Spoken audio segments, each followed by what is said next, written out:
نحمده ونصلي على رسوله الكريم اما بعد فاعوذ بالله من الشيطان الرجيم بسم الله الرحمن الرحيم رب اشرح لي صدري ويسر لي امري واحلل عقدة من لساني يفقهوا قولي وإيتاء ذي القربى، اور رشتہ داروں کو دینے کا. اتنے کام چھوڑ کر نہ نماز کا حکم دیا نہ کسی اور چیز کا، رشتہ داروں کو دینے کا، کیونکہ اس سے معاشرے میں، خاندان میں خوبصورتی آتی. عدل سے آپ ایک پرسکون انسان بنتے ہیں، احسان سے معاملات درست ہوتے ہیں، اور ایتاء ذی القربیٰ سے خاندان خوشحال ہوتے ہیں، خوشحال گھرانے وجود میں آتے ہیں. آپ کے یہاں تو خوشحال گھرانے کی ڈیفینیشن کچھ اور ہے، لیکن اللہ تعالیٰ کے ہاں ایتاء ذی القربیٰ سے خوشحالی آتی ہے. آپ دیکھیں گے عموماً خاندانوں میں جھگڑے کس سے ہوتے ہیں؟ اسی بنیاد سے، جب رشتہ داروں کو نہیں دیا جائے. ایک کے پاس بہت کچھ ہے اور دوسرا 2 وقت کھانے کو بھی ترستا ہے. ایک اپنی عیاشی میں اڑا رہا ہے اور دوسرا بیماری میں تڑپ رہا ہے کہ ایک ٹیکا لگوانے کا پیسہ نہیں ہے اس کے پاس. کیسے خاندانوں میں خوشی ہو سکتی؟ دوسرے لوگوں سے تو انسان نہیں تعلق رکھتا، نہیں رکھتا. مثلا آپ کو نہیں پتا آپ کے ہمسائے میں کون رہتا، ان کا نام کیا، ان کا کام کیا، وہ کون ہے کون نہیں. آپ آج تک آئے نہیں، گئے نہیں، نہ وہ آئے نہ آپ گئے. کام چل رہا ہے نا، سب کا چل رہا ہے. نہیں پتا دائیں کون ہے بائیں کون ہے، خوب گزر رہی ہے. لیکن رشتہ دار تو آتے ہیں نا، ان کو تو آنا ہی ہے. اور جب ان سے تعلق ہوتا ہے تو پھر ایک دوسرے کا تعارف بھی تو ہوتا ہے نا. اور خاص طور پر رشتہ دار تو ایک ایک چیز کو اٹھا پلٹ کر دیکھ رہے ہوتے ہیں. ہمسائے تو اگر کبھی آ بھی جائیں ویسے ہی میل ملاقات کو، تو وہ اتنی انٹرپشن نہیں کرتے، اتنی انٹرفیئرنس نہیں کرتے. لیکن یہ نہیں ہو سکتا کہ آپ کی بہن آپ کے گھر آئیں اور پھر وہ آپ کو معاف کر دیں اور چھوڑ دیں کہ وہ آپ کے کپڑوں کی قیمت نہ پوچھیں اور آپ کے بیڈ روم سیٹ کے بارے میں نہ معلوم کریں اور آپ کے فریج میں نہ جھانک کے دیکھیں. یہ سب تو ہوگا. تو وہ یہ کیوں کر رہے ہوتے ہیں؟ کبھی سوچا آپ نے؟ آپ کا سٹینڈرڈ آف لیونگ کیا ہے؟ پھر اس کے بعد ان کو غم لاحق ہوتا ہے کہ آپ تو اس طرح رہ رہے ہیں اور وہ پریشان حال ہے. پھر وہ خود سے خود ایزیوم کر لیتے ہیں، توقع رکھ بیٹھتے ہیں کہ آپ ان کے رشتہ دار ہیں، لہٰذا آپ کو ان کے لیے بھی سب کچھ کرنا چاہیے. اللہ تعالیٰ کو انسان کی اس نفسیات کا پتہ تھا نا کہ رشتہ دار سے توقع رکھتا ہے، توقعات. اور جہاں توقعات زیادہ ہوتی ہیں وہیں پر خرابیاں زیادہ ہوتی. ہر توقع کا ٹوٹنا مایوسی کو، خرابی کو جنم دیتا ہے. جب آپ کی توقعات نہیں ہوتی نا کسی سے، مثلا آپ اپنے ہمسائے سے ایکسپیکٹ ہی نہیں کرتے کہ وہ آپ کے لیے کیا کرے، لیکن رشتہ دار سے آپ ایکسپیکٹ کرتے ہیں. لاکھ ان کو سمجھائیں لیکن وہ ایکسپیکٹ کرتے ہیں. اور اگر آپ ان کی ایکسپیکٹیشن پہ پورے نہیں اترتے تو پھر ان کے منہ کھل جاتے ہیں آپ کے خلاف. پھر شامت آتی، پھر لڑائیاں ہوتی، جھگڑے ہوتے ہیں، بدمزگیاں ہوتی، زندگی حرام ہو جاتی، نعمتیں بھی تلخ ہو جاتی، محرومیاں آتی، اور انسان خود اپنے پاؤں پہ کلہاڑی مارتا ہے. پھر ہم مسائل کا حل بھی غلط تلاش کرتے ہیں. ہم چاہتے ہیں کہ کسی طرح ساری سچویشن سے اپنے آپ کو باہر نکال لیں، لیکن وہ اتنا گندھے ہوئے ہوتے ہیں نا، آپ نکال کے بھی نہیں نکل پاتے. مثلاً اگر ایک لڑکی اپنے سسرال میں پریشان ہے تو عموماً حل کیا سوچا جاتا ہے؟ بس چھوڑ دو، سب کچھ چھوڑ دیں. کیسے چھوڑ سکتے ہیں؟ شوہر کو چھوڑ کر، بچوں کو چھوڑ کر، یا شوہر کے بغیر بچوں کو لے کر کس حال میں چین ہے انسان کے لیے؟ کون سا بہتر سولوشن ہے؟ سب کو معلوم ہے وہ بہتر سولوشن قربانی مانگتا ہے. اور ہم قربانی دینا نہیں چاہتے. جب آپ سیکریفائس نہیں کر سکتے، جب آپ دے نہیں سکتے تو آپ کو ملے گا کہاں سے؟ عموماً ہم سیکریفائس کا مطلب یہ سمجھتے ہیں کہ صرف کچھ مال وغیرہ دے دیں، ایتاء ذی القربہ، لیکن صرف مال دینے سے کام نہیں چلتا ہوتا. رشتہ داروں کو دینے میں کیا کیا چیزیں آتی یہ بھی ذرا غور فرمائیے، کیونکہ ابھی تک میرا خیال ہے ابھی مال ہی کے ارد گرد گھوم رہے تھے آپ. جس سبق بات ہے رزق سے مراد ہم کیا سمجھتے؟ یاد رکھیے کہ صرف مال سے رشتہ دار نہیں خوش ہو سکتے، ان کو کیئر چاہیے، آپ کی کنسرن چاہیے، مشورہ چاہیے، محبت چاہیے، توجہ چاہیے. ایک باپ بھی اگر بچوں کو صرف تنخواہ بھیجتا رہے نا، اس کے پاس وقت نہیں ہے بچوں کے پاس بیٹھنے کو، بچوں کا خیال نہیں رکھتا تو کام نہیں چلتا. تو پھر ایتاء ذی القربہ نہیں مکمل ہوا نا. کیونکہ عام طور پر ہم اس غلط فہمی کا شکار ہو جاتے ہیں، ہم سوچتے ہیں ہم سب کچھ تو باپ ڈانٹتے ہیں نا عموماً، کس چیز کی کمی ہے تمہارے لیے، سب کچھ تو لا کے رکھا ہے پھر بھی تمہارے موڈ آف ہے. کیا چاہتے ہو؟ محبت چاہتے ہیں، جس کو عموماً بھول جاتے ہیں. ہم سمجھتے ہیں کہ اگر ہم بچوں کو اعلیٰ تعلیم دلوا دیں گے، ان کے نام گھر بنا کے لگوا دیں گے اور ان کو صرف سونے کے لقمے کھلائیں گے تو خوشحالی آئے گی. نہیں، ایتاء ذی القربہ میں ان کے مسائل کو شیئر کرنا، ان کے دکھوں کو بانٹنا، خوشی کے موقع غم کے موقعوں پر شرکت کرنا، بیماری تندرستی تنگی تکلیف میں بات چیت کرنا، یہ سب کچھ ایتاء ذی القربہ میں آ جاتا ہے. آپ کو معلوم ہے نا کہ اس کے لیے دوسرا لفظ استعمال ہوتا ہے صلہ رحمی. صلہ کا کیا مطلب ہوتا ہے؟ صلہ وصل سے ہے. کیا مطلب ہے؟ جڑنا. تو رشتہ داروں سے تعلق رکھنا، جڑنا کا مطلب کیا ہے؟ ریلیشن شپ رکھنا، تعلق، ان کے بارے میں ایک طرح سے خبر رکھنا. لیکن آج کل عموماً ٹرینڈ کیا ہو گیا ہے کہ ساری دنیا سے دوستی ہے اور رشتہ داروں سے دشمنی ہے. آپ صلی اللہ علیہ وسلم نے فرمایا تھا خیرکم خیرکم لأہلہ، تم میں سب سے اچھا وہ ہے جو اپنی بیوی کے حق میں اچھا ہے. وَأَنَا خَيْرُكُمْ لِأَهْلِي، اور میں تم سب میں اپنی بیویوں کے لیے اچھا ہوں، اپنے گھر والوں کے لیے اچھا ہوں. بہترین اخلاق کا معیار یہی ہے. عدل ذات میں اپنے اندر بیلنس ہو جائے نا تو باہر بھی ہونے لگتا ہے. احسان تعلقات میں، اور ایتاء ذی القربہ تو ہر وقت کا معاملہ ہے. ذی القربہ میں سب آ جاتے ہیں، قرابت والے سارے کے سارے. وَيَنْهَا عَنِ الْفَحْشَاءِ، اور بے حیائی سے روکتا ہے، فحشاء سے روکتا ہے. فحشاء کیا ہے؟ وہ بری چیزیں جن کا برا ہونا سب کو معلوم ہے کہ یہ برا ہے. عقل، فطرت، دل سب اسے برا کہتے ہوں، یعنی جس کا برا ہونا معروف ہو، اور کھلی برائی، شرمناک رویہ. پھر اس میں فحاشی کے سارے طریقے آ جاتے ہیں، بد اخلاقی، بدتمیزی، روڈنس، چیخنا، چلانا، دوسروں پہ شاؤٹ کرنا. یہ حیا ختم ہوتا تو یہ سب ہوتا ہے نا. حیا نہیں کرنے دیتا انسان کو یہ سب کچھ. یا جس سے آپ کو حیا ہو اس کے سامنے نہیں کر سکتے، جس سے آپ شرماتے ہو اس پہ چلا سکتے نہیں. عموماً ہم فحشاء کس کو سمجھتے ہیں؟ بے شرمی کی باتوں کو، وہ تو ہے ہی، لیکن ہر شرمناک رویہ، یعنی آپ اپنے جس فعل کو پبلکلی کرنے میں آپ کو شرم آئے، سب فحشاء ہے. کوئی ایسا کام جسے آپ پبلکلی نہ کر سکیں. اچھا، پھر جب حیا ختم ہو جاتی ہے نا، یعنی حیا اس کو کنٹرول کرتا ہے، جب حیا ختم ہو جاتی ہے تو پھر انسان پبلکلی بھی کرنے لگتا ہے. یعنی وہ کام جن کو پبلکلی کرتے ہوئے شرم آئے، اور پھر جب حیا ختم ہو جاتی ہے تو انسان کھلم کھلا بھی کرنے لگتا ہے. اچھا، اتنے ساری برائیوں میں سے اللہ نے فحشاء کو نمبر 1 بھی رکھا اور پھر ان کو برا بھلا بھی کہا. کیوں؟ کیا وجہ ہے؟ فحشاء کو اتنی سنجیدگی سے کیوں لیا گیا ہے؟ سب برائیوں کی جڑ ہے، سب منکرات اسی بیج سے پھوٹتی ہیں. والمنکر، اور منکر برائی، جسے برائی کہا گیا، جس طرح کہ پہلے بھی بتایا گیا نا کہ ہر معاشرے کے اندر ایک کیا ہے؟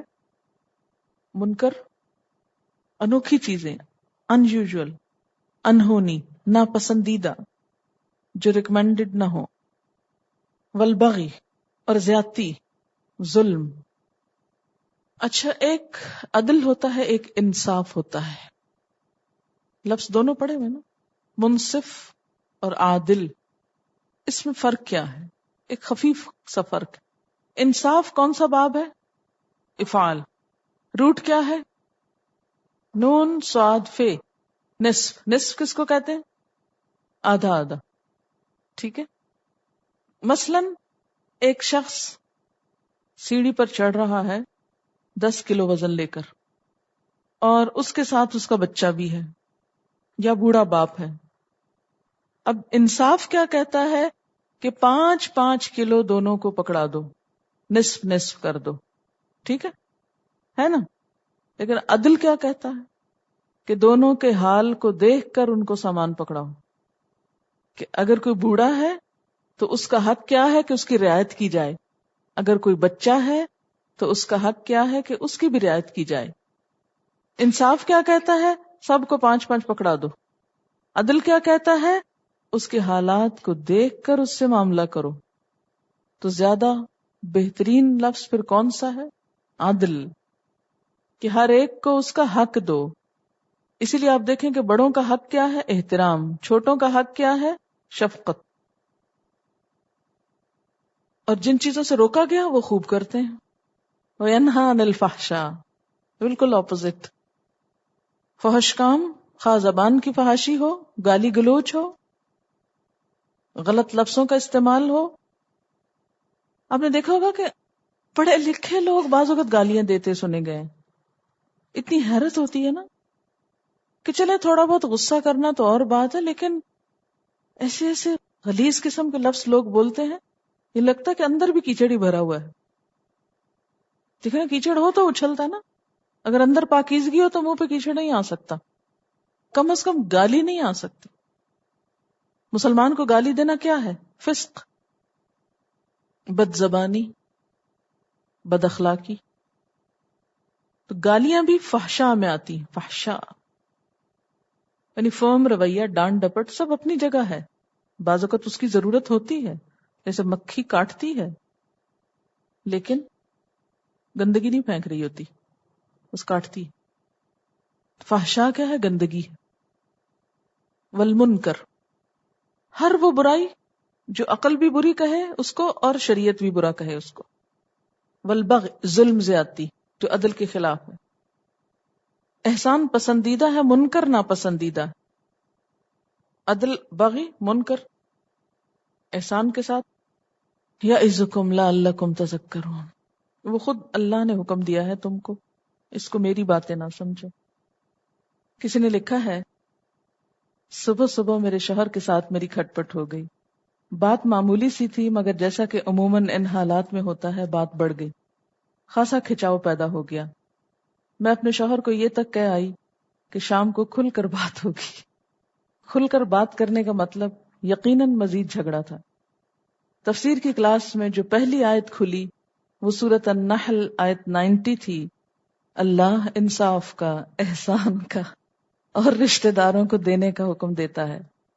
جیسے جیسے تفسیر ہوتی گئی میرے سامنے جیسے دھند چھٹتی گئی، ڈپریشن کم ہوتا گیا.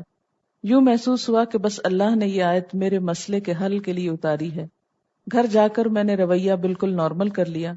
سوچا کہ رشتے میں سب سے اہم میرے لیے شوہر کا رشتہ ہے، اگر وہاں سے زیادتی ہو بھی تو میرے لیے تو صلہ رحمی کا حکم ہے.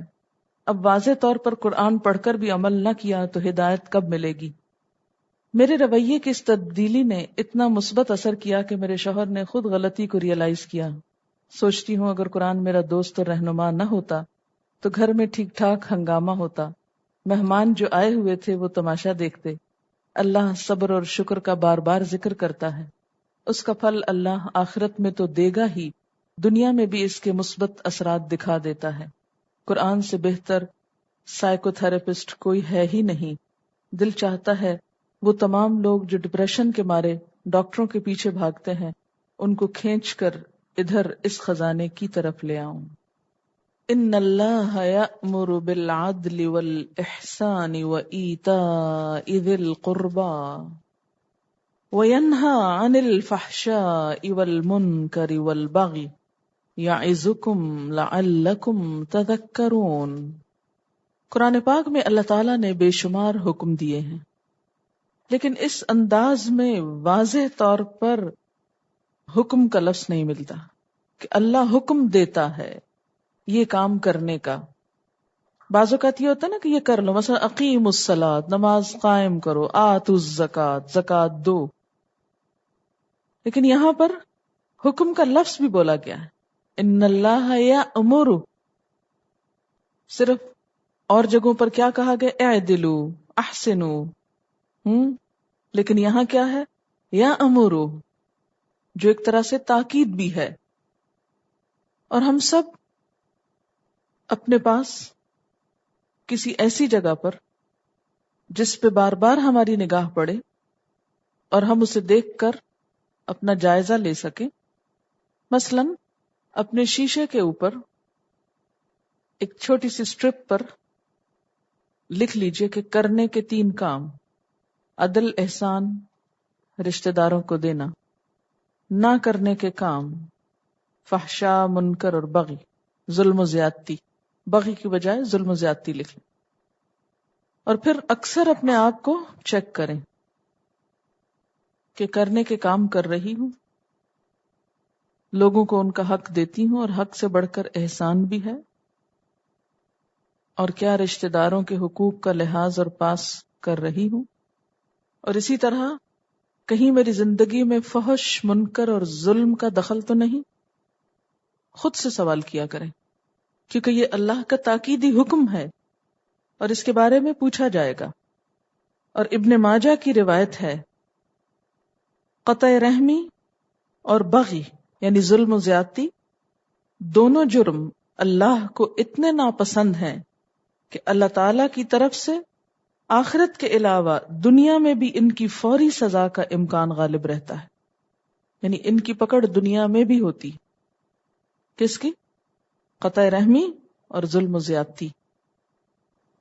وَأَوْفُوا بِعَهْدِ اللَّهِ، اور اللہ کا عہد پورا کرو۔ اللہ کے عہد سے مراد وہ عہد جو انسان نے اللہ تعالی سے اس کی عبادت کا کر رکھا ہے۔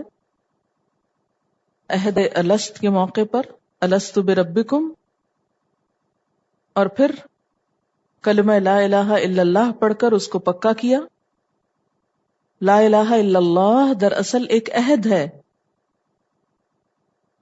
اسی طرح اس سے مراد انسان اگر کسی انسان سے یا کسی گروہ سے اللہ کا نام لے کے کوئی وعدہ کرے کہ میں اللہ کو گواہ بنا کے یہ وعدہ کرتا ہوں، عہد کرتا ہوں، تو اس کو بھی پورا کرنا ضروری ہے۔ وَأَوْفُوا بِعَهْدِ اللَّهِ إِذَا عَاهَدتُّمْ، اللہ کے عہد کو پورا کرو جب بھی تم عہد کرو۔ وَلَا تَنْقُضُوا الْأَيْمَانَ، اور نہ توڑو قسموں کو، قسم نہ توڑو، بعد توکیدها، اس کی تاکید کے بعد، پکا کرنے کے بعد۔ وَقَدْ جَعَلْتُمُ اللَّهَ عَلَيْكُمْ كَفِيلًا، حالانکہ تم نے اللہ کو اپنے اوپر ضامن قرار دیا تھا، یعنی اللہ کا نام لے کے قسم کھائی تھی، اللہ کو کفیل بنایا تھا، ذمہ دار بنایا تھا، تو کیسے اب تم اس قسم کو توڑ سکتے ہو جس میں اس کا نام شریک ہو گیا ہو؟ ان اللہ یعلم ما تفعلون، بے شک اللہ جانتا ہے جو کچھ تم کرتے رہتے ہو، تمہارے سب اعمال سے وہ بخوبی واقف ہے۔ ہر چیز میں ایکسیپشنل صورت بھی ہے، بسا اوقات انسان ایسی قسم کھا لیتا ہے کہ جس کے کھانے میں غلطی ہے، وہ نہیں کھانی چاہیے تھی، تو ایسی صورت میں کیا کرنا چاہیے کہ اگر کوئی قسم اپنے طور پر کسی کام کے کرنے یا نہ کرنے کی کھا لی، پھر بھلائی اس کے علاوہ میں دیکھی، تو قسم توڑ کر کفارہ دے دے۔ مثلا آپ نے قسم کھائی کہ میں فلاں شخص کے گھر نہیں جاؤں گی، خدا نخواستہ اس کے گھر میں آگ لگ گئی، آپ کو جانا پڑا اس کو بچانے کے لیے یا کسی بھی موقع پر، تو ایسی صورت میں اب کیا کرنا ہوگا آپ کو؟ کہ آپ کفارہ دے دیں قسم کا اور قسم توڑ دیں. اور قسم کا کفارہ کیا ہے پیچھے آپ پڑھ چکے. 7ویں پارے میں آپ نے پڑھا ہے نا، لا یؤاخذکم اللہ باللغو فی ایمانکم ولکن یؤاخذکم بما عقدتم الایمان. تمہیں پکڑے گا، تمہارا مواخذہ کرے گا جہاں تم نے پکی قسمیں کھائیں. اسی لیے یہاں کیا کہا، قسمیں مت توڑو. کتنی سمپل سی بات ہے نا. اور قسمیں نہ توڑا کرو، قسم کھا کے مت توڑو، حالانکہ تم اللہ کو اس پہ گواہ بنا چکے ہو. ان اللہ یعلم ما تفعلون، اللہ جانتا ہے جو تم کرتے رہتے ہو. ولا تکونوا، اور تم نہ ہو جاؤ، کلتی، اس عورت کی طرح، تمہارا حال اس عورت جیسا نہ ہو جائے. کس عورت جیسا؟ التی نقضت، جس نے توڑ دیا. کیا توڑ دیا؟ غزلہا، اپنا سوت. سوتر، سوت کیا ہوتا ہے؟ سوتی دھاگا سنا ہے؟ روئی کے ریشوں کو ایک خاص انداز سے دھاگے میں بدلنا، سوت کاتنا. نہ ہو جاؤ اس عورت کی طرح جو توڑ ڈالتی ہے اپنا سوت، من بعد قوت، مضبوط کرنے کے بعد. ریشے اکٹھے کر کے بل دے کے کات کے پھر کیا کرتی؟ توڑ کے رکھ دیتی. انکافن، ریزہ ریزہ، چھوٹے چھوٹے ٹکڑے. نکسن کی جمع، وہ سوت کا ٹکڑا جس کو دوبارہ کاٹنے کے لیے توڑا جائے. کبھی سوت کاٹنے کا عمل دیکھا ہے کہیں؟ اس میں ہم نے دیکھا ہوگا کہ کاٹتے کاٹتے اگر جب وہ دھاگا کھینچا جا رہا ہوتا ہے تو بعض اوقات دھاگا ٹوٹ جاتا ہے. اب جب دوبارہ دھاگا جوڑنا ہوتا ہے نا ٹوٹے ہوئے سے، تو ایک چھوٹا سا ٹکڑا پہلے ہٹانا پڑتا ہے، پھر اس کو نرم جگہ کو ملانا پڑتا ہے. تو اس چھوٹے نکس اس کو بولتے ہیں جو چھوٹا سا ٹکڑا توڑا جاتا ہے دوبارہ جوڑنے کے لیے. یعنی اتنے چھوٹے چھوٹے ٹکڑوں میں نہ توڑ ڈالو. کہا جاتا ہے کہ ریتا بنت عمر ایک خاتون تھی مکہ میں جو ایسا کیا کرتی تھی. اس کا یہ کام تھا. دماغ خراب ہوگا بیچاری کا. اور بعض اوقات انسان فرسٹریٹڈ ہوتا ہے، ڈپریشن میں ہوتا ہے. بنا بنایا کھانا اٹھایا اور ڈونگا نیچے پٹخا دیا، خود ہی پکایا اور خود ہی توڑ دیا. بعض اوقات کپڑے پھاڑ دیے اپنے، بعض اوقات کچھ اور اٹھا کے توڑ دیا. خرید کے گلاس لائے، غصہ کسی پہ آیا اور نکلا گلاس پہ. اکثر لوگ کرتے رہتے ہیں نا اس طرح کے کام. آپ سب نے ہی شاید کبھی نہ کبھی کچھ کیا ہو. تو اللہ تعالیٰ فرماتے ہیں کہ اپنا سوت کاٹ کے، چیزیں بنا کے اپنے ہاتھوں سے پھر ان کو توڑا نہ کرو. اور یہ مثال سمجھائے گی، یہ ایسا ہی ہے جیسے کوئی قسم کھا کے توڑ دے. قسم کھا کے توڑنا بھی ایسا ہی کام ہے، ایسا ہی نقصان دہ ہے جیسے خود چیز خرید کر اس کو توڑ دینا یا بنا کے توڑ پھوڑ دینا. تتخذون ایمانکم دخلا بینکم، تم بناتے ہو اپنی قسموں کو بہانہ آپس میں. دخل، دخل اصل میں دخلہ سے ہے. دخلہ کا کیا معنی ہوتا ہے؟ کہیں داخل ہو جانا. دخل کہتے ہیں اس ملاوٹ کو جو فساد کے لیے ہو. جیسے سرخ مرچ میں اینٹیں پیس کر ڈال دی جاتی ہیں، یا کالی مرچوں میں پپیتے کے بیج ڈال دیتے ہیں، اور دودھ میں پانی ڈالتے ہیں، اور چائے میں چنے کے چھلکے ڈالتے ہیں، اور بہت سی قسمیں ہیں. اس لیے یہ بات سمجھنا مشکل نہیں ہونی چاہیے. تتخذون ایمانکم دخلا، یہ فساد ہی ہے نا، صحت کے لیے نقصان دہ ہے. اور امام بخاری کہتے ہیں کل شیء لم یصح فہو داخل،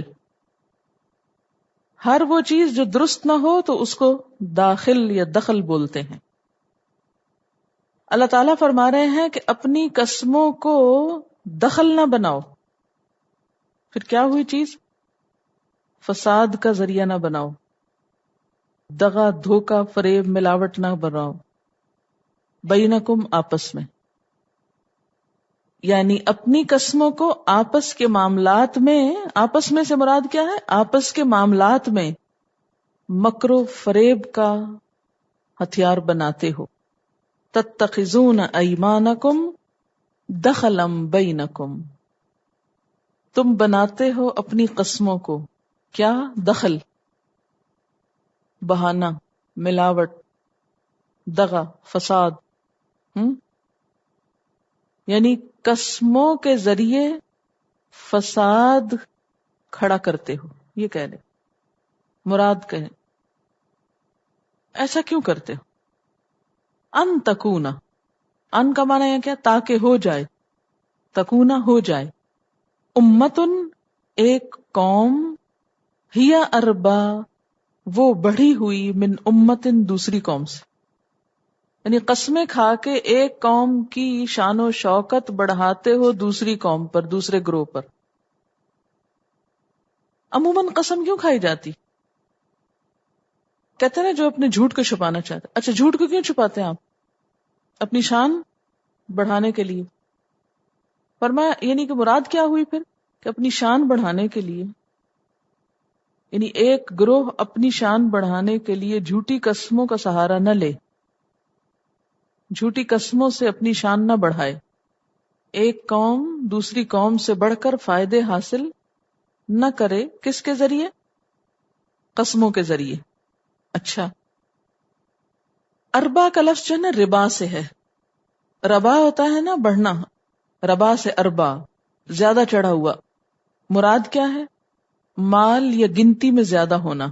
کہ تم بناتے ہو قسموں کو آپس میں بہانا کہ ایک قوم یا ایک گروہ دوسرے گروہ سے مال میں، گنتی میں بڑھ جائے.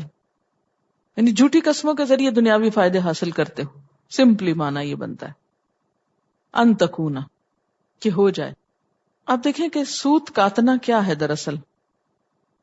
بکھرے ہوئے ریشوں کو یکجا کرنا. اس سے کیا ہوتا ہے؟ کارآمد چیز بنتی. سوت توڑنا کیا ہے؟ ایک اکٹھی چیز کو بگاڑ دینا. انسانی تعلقات بھی جڑ جاتے ہیں جیسے رسی کو تعلق کا ذریعہ کہا جاتا ہے نا.